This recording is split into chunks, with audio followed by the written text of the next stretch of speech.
आपने बिल्कुल सही कहा कि हमें जैसे बड़ा किया जाता है, हम जैसे परवरिश जैसे होती है, वो हमारे पे बहुत बड़ा रोल प्ले करती है कि आप अपने आप को कैसे समझोगे।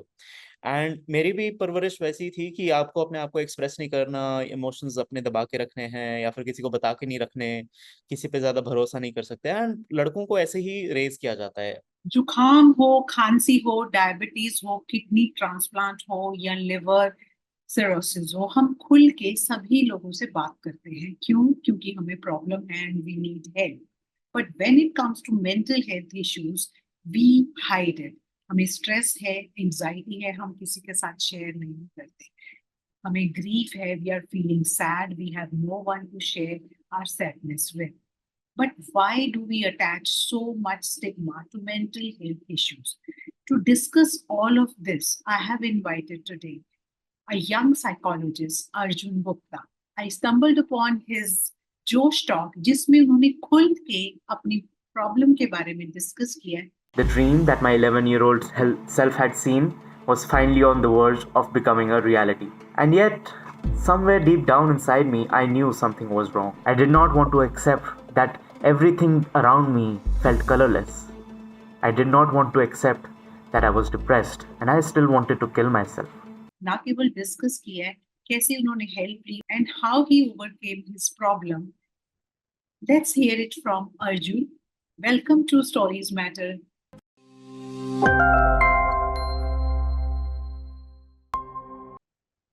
So, welcome Arjun to Stories Matter, and let's begin with your story. Hi Indu, thank you for bringing me here. And पहले थोड़ा अपना इंट्रोडक्शन दे देता हूँ। I am Arjun Gupta. I am a counselling psychologist and मैंने अपनी बैचलर्स करी थी साइकोलॉजी में दिल्ली यूनिवर्सिटी से, और मास्टर्स करी थी अम्बेडकर यूनिवर्सिटी से। मेरे लिए दो चीज़ें बहुत इंपॉर्टेंट रही हैं पूरी साइकोलॉजी की जर्नी में। एक तो है रिसर्च और स्टैट्स, क्योंकि मेरे को बहुत मजा आता है ये सब पढ़ने में। एंड एक है मेंस मेंटल हेल्थ, क्योंकि ये एक ऐसी चीज है जिसको हम बहुत ज्यादा इग्नोर करते हैं। इसको बहुत ज्यादा अटेंशन की जरूरत है, और हमें से जितना अटेंशन चाहिए होता है उतना दे नहीं पाते, या देना नहीं चाहते, या फिर देते नहीं है। वो कुछ भी हो सकता है, बट ये दो चीजें मेरे लिए बहुत इंपॉर्टेंट है, मेंस मेंटल हेल्थ स्पेशली। मेरे खुद के पर्सनल एक्सपीरियंसेस रहे हैं डिप्रेशन के साथ, जब मैं 17-18 साल का था तब से। एंड उसकी उस एक्सपीरियंस से मेरे को पता चला कि कितना ज़रूरी है इन चीज़ों को समझना और इन चीज़ों के बारे में बात करना, स्पेशली लड़कों पे फोकस करते हुए, कि उनके लिए कैसे ये एक्सपीरियंसेस रहते हैं, कैसे डिफरेंट होते हैं, एंड कैसे हम उनकी हेल्प कर सकते हैं। Arjun, I saw your Josh talk, and which is why I was so impressed कि you were so vocal about it, and आपने हम्म। बहुत खुल के बात की है। So आप थोड़ा सा अपना उस एक्सपीरियंस के बारे में बताइए। How easy or difficult was it to come out and accept कि मुझे ये हो रहा है, और आपको कैसे पता चला? So just for a layman's language, how do you differentiate कि आपको डिप्रेशन, क्लिनिकल डिप्रेशन हो रहा है? एंड सेकेंडली, आपके लिए कितना मुश्किल था इस चीज को एक्सेप्ट कर पाना, और हाउ वाज दैट फेज? सो ये शुरू हुआ था 2015 में, जब मैंने AIPMT क्लियर किया था। उस टाइम पे AIPMT हुआ करता था मेडिकल कॉलेजेस में एंट्रेंसेस के लिए, और मैंने PGI रोहतक में एडमिशन लिया था। एंड मेरे लिए बहुत मतलब I was very proud of my achievement, and I was very happy with it, and I was looking forward to becoming a doctor, क्योंकि मेरा मतलब बचपन से ड्रीम था कि I will be a doctor, क्योंकि मैं अपने पापा को सर्जरीज करते हुए देखता था। एंड मेरे को ऐसे इतनी फैसिनेशन थी ना ह्यूमन बॉडी से कि उसको काटने में कितना नहीं, मतलब उसको उसके सर्जरीज या करने में कितना मैंने मजा है। सुना कि he is the surgeon and you used to enjoy watching him do exactly, conduct surgeries. Exactly. तो उसके बाद ही एकदम से मैंने नोटिस किया कि मेरे थॉट्स बहुत नेगेटिव होने लग गए। मैं हर चीज को बहुत ही सिनिकली देखता था, बहुत ही पेसिमिस्टिकली देखता था। मतलब जिस भी चीज का सबसे नेगेटिव आउटलुक हो सकता है ना आपका, मेरा वो होने लग गया था। एंड इसका कोई ऐसे रीजन मेरे को आज तक पता नहीं चला है। मतलब अब 9 साल हो गए हैं उस बात को, 10 साल होने वाले हैं, मेरे सो को देयर आज इज तक ऐसा नो कुछ। फैमिली हिस्ट्री और एनीथिंग ऑफ there, डिप्रेशन और mental there health? was no family history, there was no particular event that happened, मतलब nothing academic, triggered it? nothing triggered it। and ये एक बहुत बड़ा सवाल भी है ना कि ऐसे एकदम से कैसे हो गया। ओके। तो वो तो सवाल इतना इतना इतना जूझ चुका हूं मैं उसे कि I I ignore the question now. But उसके बाद क्या क्या हुआ, दैट वाज वेरी डिफिकल्ट, क्योंकि मैं उस टाइम पर 17 साल का था, हिसार से था मैं। छोटा सा शहर है हरियाणा में।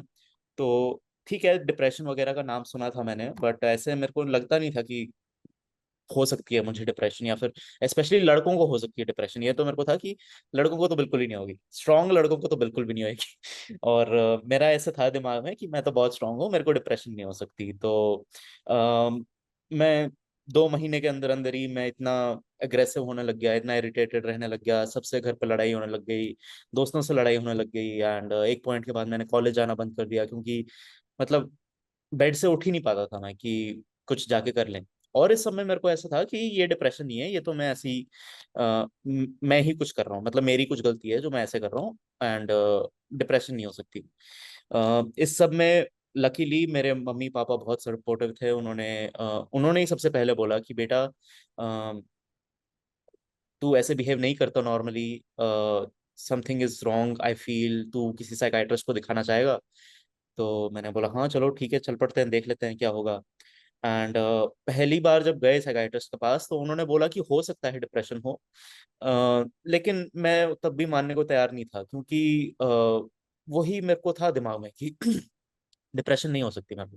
तो मतलब आपको जो एक वो रेगुलर सिम्टम्स बताते हैं कि इधर पर्सन स्टार्ट ईटिंग मोर और स्टॉप ईटिंग, और जो रेगुलर हम एक्टिविटीज करते हैं वो नहीं इंडल्ज होता, और दे स्टार्ट लूजिंग इंटरेस्ट, वो सब हो रहा था। It is just for the sake of our viewers to understand कि ये सच में होता है। ये हो रहा था, लूजिंग इंटरेस्ट वाला हो रहा था। मैं अकेला रहना चाहता था, मैं अपने आप को बहुत आइसोलेटेड रखने लग गया था। एक चीज जो अलग थी वो थी, मुझे में बहुत ज्यादा गुस्सा था, बहुत ही ज्यादा गुस्सा आने लग गया था। जो चीजें नॉर्मली मेरे को गुस्सा नहीं दिलाती थी, उन चीजों से भी गुस्सा आने लग जाता था। एंड अंदर से एक खालीपन सा महसूस होने लग जाता था, एकदम खाली, जैसे जैसे अंदर से कोई स्विच ऑफ कर दिया हो ना किसी ने आपके अंदर की बत्ती का, वैसे एकदम नथिंग होता था। Makes you happy. Exactly, nothing makes you happy, nothing makes you sad, it's just numbness, या और एब्सोल्यूट उसको एक नमनेस। कहते हैं कि क्लाउड, जैसे आप किसी ग्रे ग्रे से क्लाउड में हो, या ऐसी फीलिंग आती है। हाँ, मतलब ऐसे था कि दुनिया आपस में अपने आसपास चले जा रही है एंड मैं कहीं पे बस अटका हुआ हूँ, ऐसे बस। बहुत ही एक स्लो डाउन वाली फीलिंग आती थी, कि जैसे सब ओके। कुछ बंद हो गया अंदर से, सब कुछ बंद हो गया अंदर से। एंड उसके बाद 18 महीने काफी जगहों पे मेरा ट्रीटमेंट चला था। हिसार में हुआ था, दिल्ली में चला था, फिर बैंगलोर गए थे हम लोग निम्हांस में। एंड इस सब के थ्रू जब थेरेपी हुई, दवाइयाँ हुई, मेरा अभी तक स्टैंस ये क्लियर था कि मेरे को डिप्रेशन नहीं हो सकती। मतलब 18 महीने तक मैंने एक्सेप्ट नहीं किया कि मेरे को डिप्रेशन हो ओके। सकती है। जब साथ साथ ये भी था कि मैं अपनी नॉर्मल चीजें नहीं कर पा रहा, मैं पढ़ाई नहीं कर पा रहा, मैं कॉलेज नहीं जा पा रहा, मैं सेल्फ हार्म कर रहा हूँ, मेरे को सुसाइडल थॉट्स आ रहे हैं, मैं सुसाइड अटेम्प्ट कर चुका हूँ, ओके, ये सब यू हो रहा था अटेम्प्टेड साथ साथ। आल्सो। हाँ, काफी बार अटेम्प्ट भी किया मैंने, और मैं ये सब कर चुका हूँ, लेकिन फिर भी मेरे दिमाग में पता नहीं क्या कीड़ा बैठ गया था कि मेरे को डिप्रेशन नहीं हो सकती। ये सब हो रहा है, ये मेरे ही कुछ मैंने ही कुछ ऐसा किया है ऐसा डिजर्व करने के लिए, एंड ये डिप्रेशन तो हो ही नहीं सकती, ये बीमारी नहीं। एंड अब जब तक आप एक्सेप्ट नहीं करोगे तब तक कुछ ठीक नहीं होगा, क्योंकि जब आप साइकाइट्रिस्ट के पास भी जाओगे, थेरेपिस्ट के पास भी जाओगे, वो यही पूछेंगे कि आपके मन में क्या चल रहा है, आप बताओ हमें। एंड मैं किसी को कुछ बताने को तैयार नहीं था, क्योंकि यू वर मेरे नॉट को था कि opening up. Not opening up at all, मतलब बहुत ही रेजिस्टेंस थी मेरे अंदर, मेरे को बिल्कुल मन नहीं करता था ओपन अप करने का। एंड इट वाज लाइक 18 महीने वो लोग मेरी ट्रीटमेंट किए जा रहे थे, करने की कोशिश कर रहे थे, और मैं उसमें कुछ भागीदार नहीं कर रहा था। I was not playing any role in my own treatment there. And that was difficult for my parents, for my family, and for the doctors as well, because they couldn't understand what I was going through. They couldn't judge what I was going through, and they only had to make estimates, and they had to make like uh, they had to guess what I was going through. Were you put on any medication? Yes, I was on antidepressants, and because there was so much anger, I was put on antipsychotics as Okay, well. so did those medicines help you in some way? At the time, they didn't. At the time, they didn't. In those 18 months, when I was not really accepting that it is a problem, they didn't. But later on, when I did start, cooperating with my doctors, started telling them what I'm feeling, then that helped them actually give me the right medications as well. Okay. Because the doctor Now can they give could you a medication. understand your problem. Exactly. When I started explaining to them what I'm feeling honestly and accurately, then they also could give me the right medications that I needed. And that's when they started helping me. So that's when I realized how important it is to share these things with your doctor, with your therapist, so they understand what you're going through, and then they'll be able to give you the right And you have to medications. be truthful about whatever is That, happening. You can't hide it from your doctor and they say lawyers. If you don't tell them, then how are they going to treat you, or how are they exactly. going to help you win the case? Exactly. And matlab, before that, it was like they were just guessing, ye ho raha hai, wo ho raha hai. And because that wasn't working, then they suggested that I go for ECT as well, electroconvulsive therapy. And 2017 के शुरुआत में, that's when I underwent ECT. And I think that helped a bit ultimately. And what happened is in February 2017, I wrote this very long Facebook post where I actually just opened up to everybody that I'm being told that I'm going through depression. I don't believe it, but I feel like I need some help to get better. And I need some support from all of you. And मैंने Facebook पे upload कर दिया, and it was amazing the kind of response I got there. मतलब my teachers from school, my juniors, my seniors, they were all, just there to support me. And that like really just that gave me that spark inside ki, okay, That you this might matter be and you are exact, important. exactly, that this is actually an illness, that this is not who I am. And if I cooperate with my doctors, with my therapists, then this can get better. Like it is worth getting better from it, and I can get better from it. That was like the most important moment in that journey for me. Ki, the people made me realize, the people in my life made me realize that uh, it is an illness, and I have to accept that it It is an can be illness, cured. and I can get better. This can be cured. Exactly. Okay, so after that, you change your course. You didn't Yes. pursue तो your medicine. Yeah. Yes, वो बहुत मुश्किल decision था क्योंकि उस time तक I had 2 years of drop in my resume.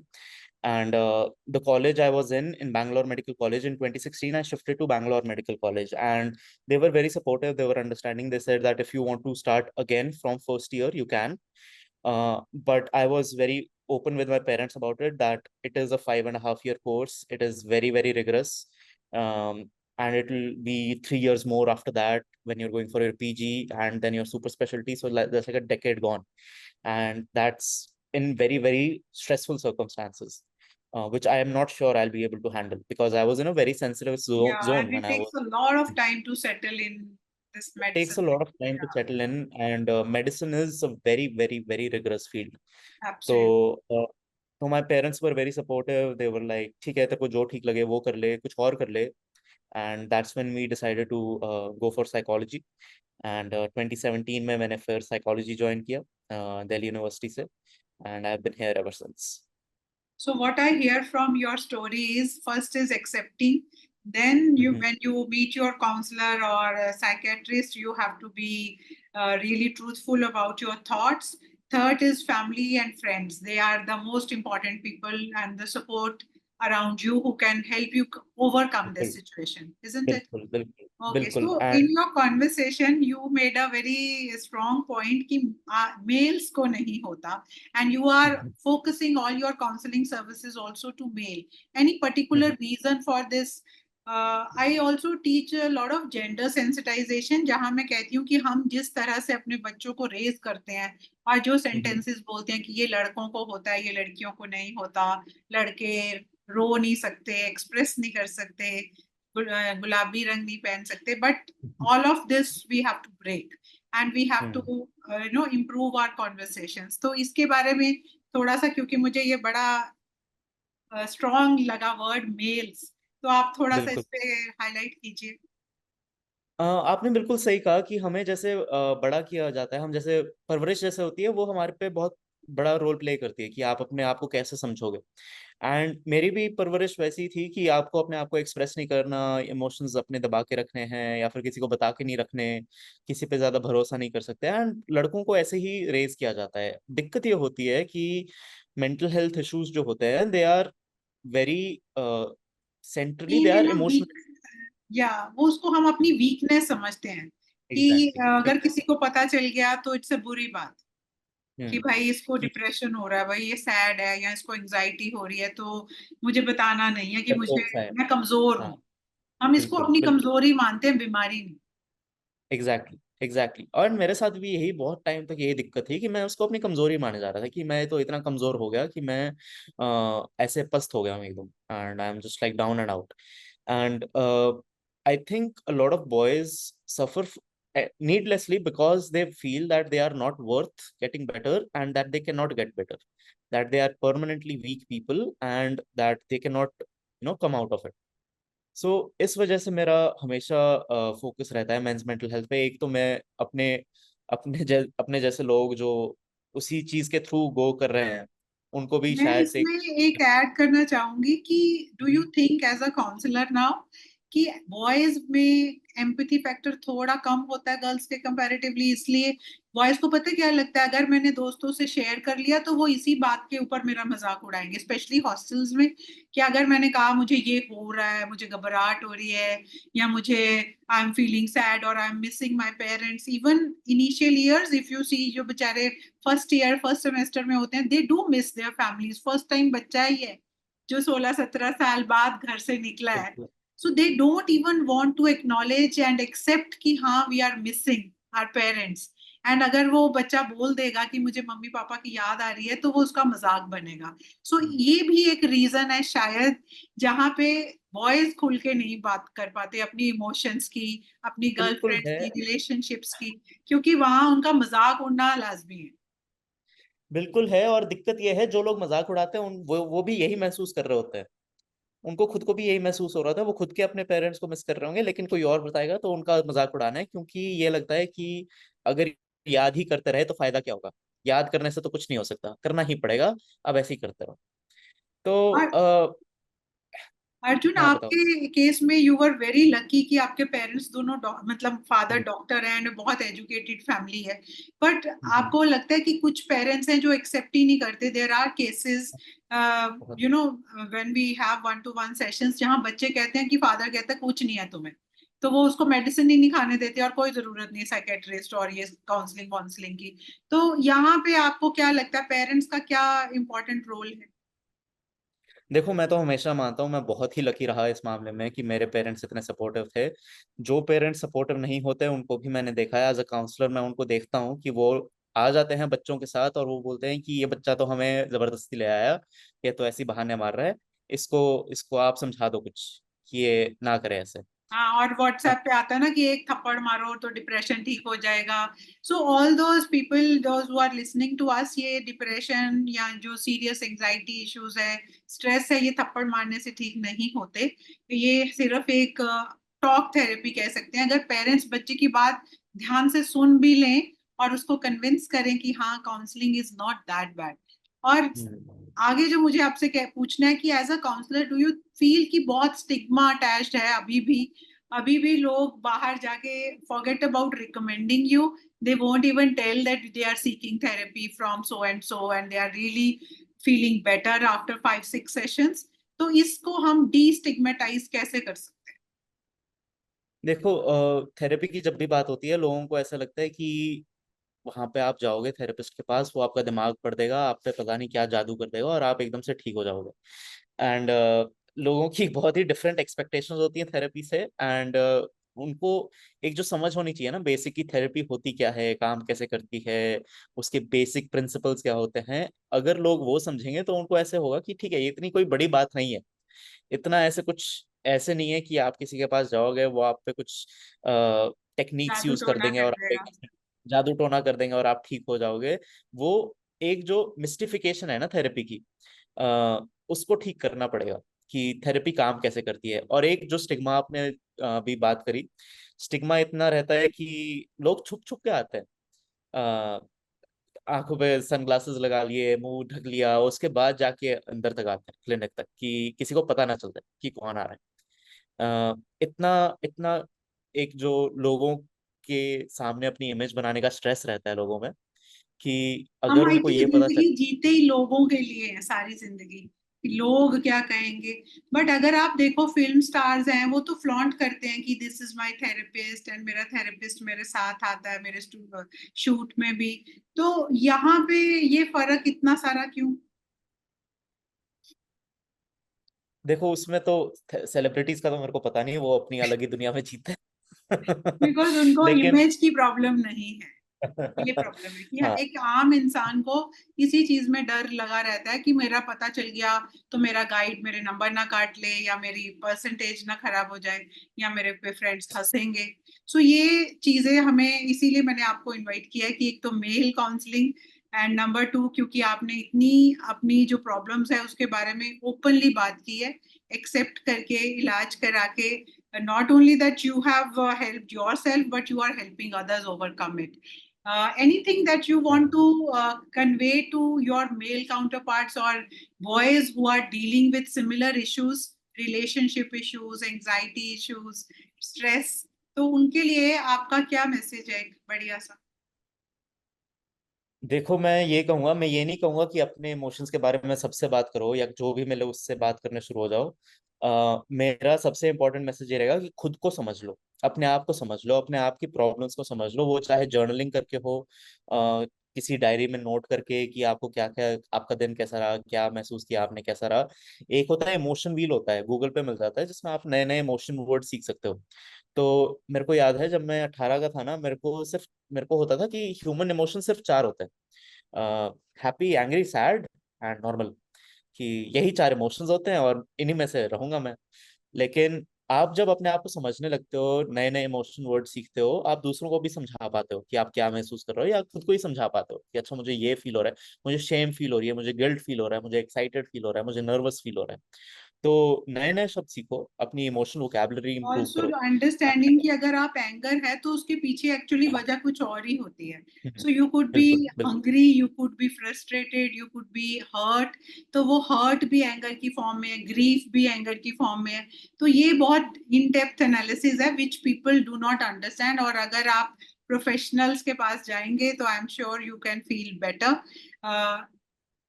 Thanks, Arjun, for your time and sharing your wisdom with all of us. And we'll share Arjun's details in the description box. You can follow him on LinkedIn and other platforms, and even on his website. Thank you. Thanks a lot. All the best. Thank you Indu, thank you so much. Thank you. मुश्किलों से गुजरने का तरीका निकल आता, तुम बात तो करते कोई रास्ता निकल आता। जी हाँ, ये शेर मुझे बहुत पसंद है और ये मेरा खुद का नहीं है। मुझे लगता है कि थेरेपी, काउंसलिंग कोई ऐसी दवाई नहीं है। It is just when you talk to a person who is professional, who is not judging you, they can help you overcome your negative thoughts, overthinking, or anything that's bothering you. So let's connect with a counselor and get over with our mental health problems. This is Indu Punch signing off. Thanks a lot.